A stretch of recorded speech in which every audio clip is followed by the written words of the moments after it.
সবচাইতে আল্লাহর কাছে প্রিয় কথা চারটি, চিল্লায় বলেন কয়টি?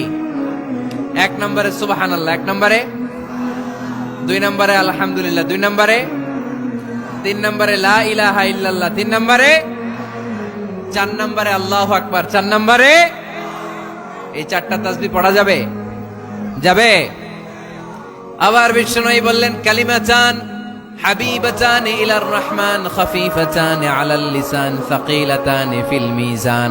আল্লাহর কাছে দুইটা বাক্য আছে বড্ড প্রিয়, জিহ্বায় উচ্চারণ করতে একেবারেই হালকা, কিয়ামতের দিন মিজানের পাল্লায় উঠিয়ে দিয়ে দিলে ওজন হয়ে যাবে সবচেয়ে ভারী। সুবহানাল্লাহ। দেখেন আমার নবীর কথার ওজন কত। দুইটা বাক্য, জিহ্বায় উচ্চারণে পাতলা বা হালকা, আল্লাহর কাছে বড্ড প্রিয়, কিন্তু মিজানের পাল্লায় রেখে দিলে ওজন ভারী হয়ে যাবে। এই দুইটা বাক্যের একটা হচ্ছে সুবহানাল্লাহি ওয়া বিহামদিহি সুবহানাল্লাহিল আযীম। আমার সাথে সাথে আওয়াজ তুলে পড়েন সুবহানাল্লাহি ওয়া বিহামদিহি সুবহানাল্লাহিল আযীম। আবার পড়েন সুবহানাল্লাহি ওয়া বিহামদিহি সুবহানাল্লাহিল আযীম। নামাজের পরে এই তাসবিহগুলো পড়ার দরকার আছে না নাই?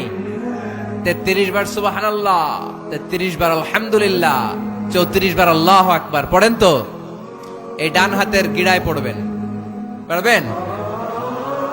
আব্দুল্লাহ ইবনে আমর ইবনে আল-আস বলেছেন রাআইতু রাসূলুল্লাহি সাল্লাল্লাহু আলাইহি ওয়াসাল্লাম ইয়াকিদু আত-তাসবিহ বিয়ামিনিহি।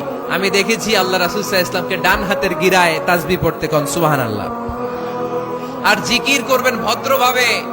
উযকুর রাব্বাকা ফি নাফসিকা তাদাররুআ ওয়া খীফাতা ওয়া দুনাল জাহরি মিনাল কওল। জিকির করার পদ্ধতি নাম্বার 1, মনে মনে, নীরবে নিঃশব্দে। আওয়াজ করে লাফালাফি করে জিকির করা যাবে না। কেউ যদি লাফালাফি করে জিকির করে এটা বুঝাবেন, ভাই নিজেকে সংবরণ করো। লাফালাফি করে জিকির বিশ্বনবী করে নাই, চিল্লায় বলেন ঠিক কিনা? লাফালাফি করে জিকির সাহাবারা করে নাই, চিল্লায় বলেন ঠিক কিনা?